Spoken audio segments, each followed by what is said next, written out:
Alhamdulillahi Rabbil Alameen wa salatu wa salam ala nabiyyina Muhammad wa ala alihi wa sahbihi wa sallam taslim kathira. We want to take a brief look or an overview of Surah Al-Kahf. Surah Al-Kahf is an important surah. From the indications of its importance is that it's legislated to read Surah Al-Kahf each week on Friday. And also that the Prophet ﷺ mentioned that those who memorize and comprehend the first 10 ayat, it'll be a protection for them from the Dajjal. So the surah is important and impactful. And from the important themes that we see at the beginning of the surah and the end of the surah is the focus on the Book of Allah, the focus on the Prophet ﷺ, and the focus on the belief in Judgment Day.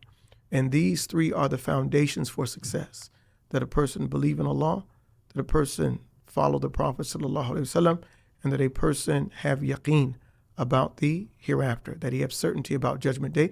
And this is what's mentioned in the very beginning of Surah Al-Baqarah.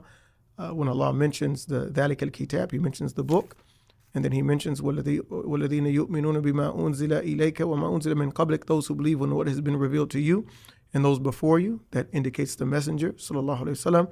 وَبِالْآخِرَةِ هُمْ يُوقِنُونَ, and they have absolute certainty about the hereafter. أُولَٰئِكَ عَلَىٰ هُدًى مِّن رَبِّهِمْ, those are the ones who are on guidance from their Lord. And so in the very beginning of Surah Al-Kahf, Allah says, Alhamdulillah alladhi anzala ala abdihi al-kitab wa lam yaj'al lahu iwaja. All praises to the one who sent down the book to his slave, and he didn't make any discrepancies, any crookedness, anything wrong or incorrect in it. And so here Allah praises himself, which is the overall theme of the Quran. The overall theme of the Quran is the praise of Allah subhanahu wa ta'ala. Imam al-Shafi'i rahimahullah, Az-Zarkhishi in Al-Burhan, he mentions that Imam al-Shafi'i rahimahullah said, كُلُّ مَا تَقُولُهُ الْأُمَّةِ شَرْحٌ لِلسُّنَّةِ, everything that the scholars say is an explanation of the Sunnah. وَالسُّنَّةُ شَرْحٌ لِكِتَابِ اللَّهِ, and the Sunnah is an explanation of the Book of Allah. وَكِتَابُ اللَّهِ شَرْحٌ لِأَسْمَاءِ اللَّهِ الْحُسْنَى, and that the Book of Allah is an explanation of Allah's beautiful names. And so a person reads the Quran and he finds about who Allah is. And who is Allah, what does He want, and how does He deal with those who obey Him or disobey Him. And so here, all praise is due to Allah. So He mentions Allah, He mentions the book, وَأَنزَلَ عَلَىٰ عَبْدِهِ الْكِتَابِ, and He sent down the book to His slave. So we have the Messenger of Allah, sallallahu alayhi wasallam. And then He says, قَيِّمًا لِيُنذِرَ بَأْسًا شَدِيدًا, that this book is straight, it's upright, it calls to everything that's correct. Why was the book sent down? To warn of a painful punishment. لِيُنذِرَ بَأْسًا شَدِيدًا مِنْ لَدُنْهُ وَيُبَشِّرَ الْمُؤْمِنِينَ, and to give the believers glad tidings. So this glad tidings of Jannah and this warning of a punishment in Jahannam, this is from the purposes of the book. And so we're going to see that these come back at the end of the surah. We'll actually look at that now. Allah says, قُلْ, say, إِنَّمَا أَنَا بَشْرٌ مِثْلُكُمْ, say, I am only a messenger like you. I'm only a human being like you. And so saying that he's a human being, he's talking about the Messenger sallallahu alaihi wasallam, and then he says, Yuha ilay, it has been revealed to me. So that's the messenger and that's the book. Annama ilahukum ilahun wahid, that your God is one God, that the one that's worthy of worship is only one. فَمَنْ كَانَ يَرْجُو لِقَاءَ رَبِّهِ, so whoever hopes to meet his Lord, this is Judgment Day. فَلْيَعْمَلْ عَمَلًا صَالِحًا, then he should do righteous deeds. وَلَا يُشْرِكْ بِعِبَادَةِ رَبِّهِ أَحَدًا, and he should not commit shirk.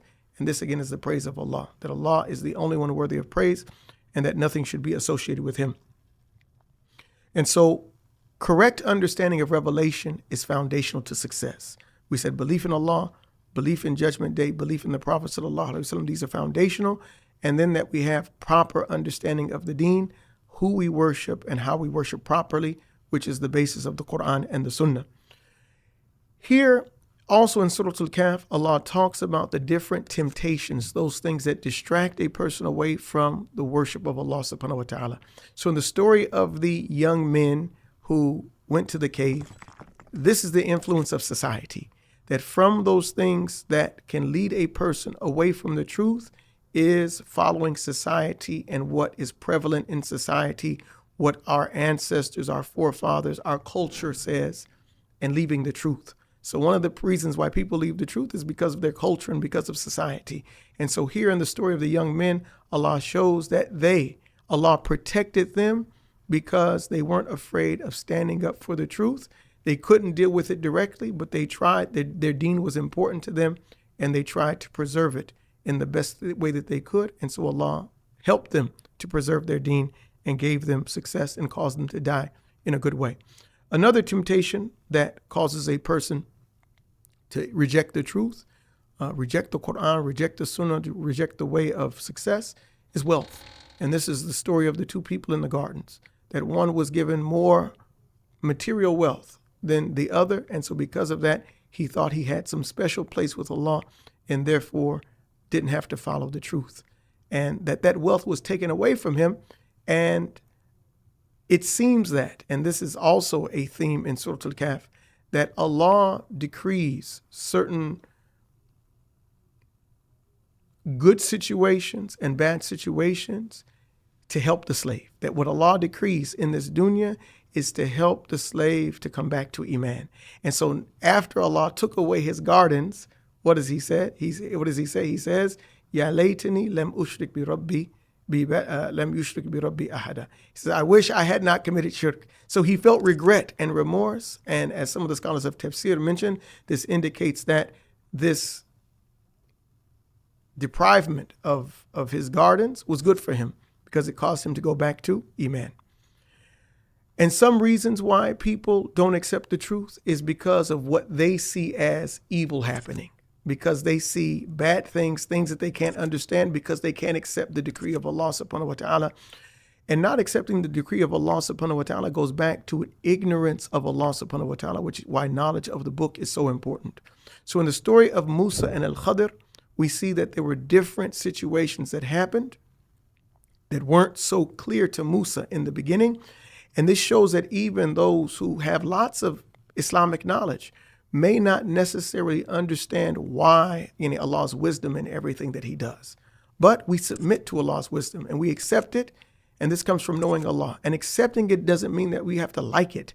I don't have to like if something happens and something happens to a loved one of mine. I don't have to like losing money or losing my job. It's not that I have to like those things, but I'm pleased with Allah as the decision maker. And that's the important lesson. And that I may not always know the wisdom behind why Allah does what he does, but I accept that Allah knows best and that he wants good for me. And so in the story of Musa and Al-Khadr, we see that a hole was made in the boat, right? This is harm to someone's wealth, but there was a reason behind it. And it was a way of preserving their wealth for them, that a person's child was killed.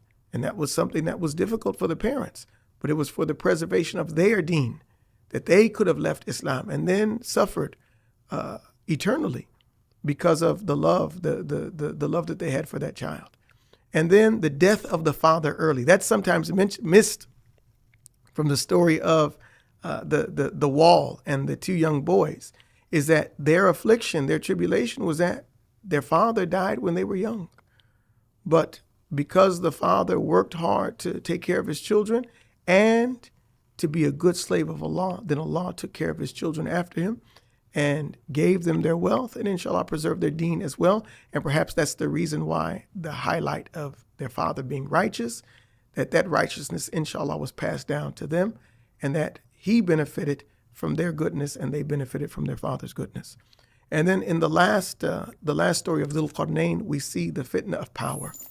That from the reasons why people won't accept the truth or won't accept the deen is because of the power that Allah has tested them with.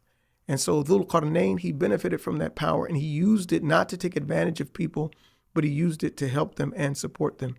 We also see in the middle of these stories or in the middle of these different events, the story of Adam alayhi salam and the story of Iblis. And that Allah calls the human being in that story of Adam, he calls him to worshiping him and not obeying the shaitan. That these are the two options.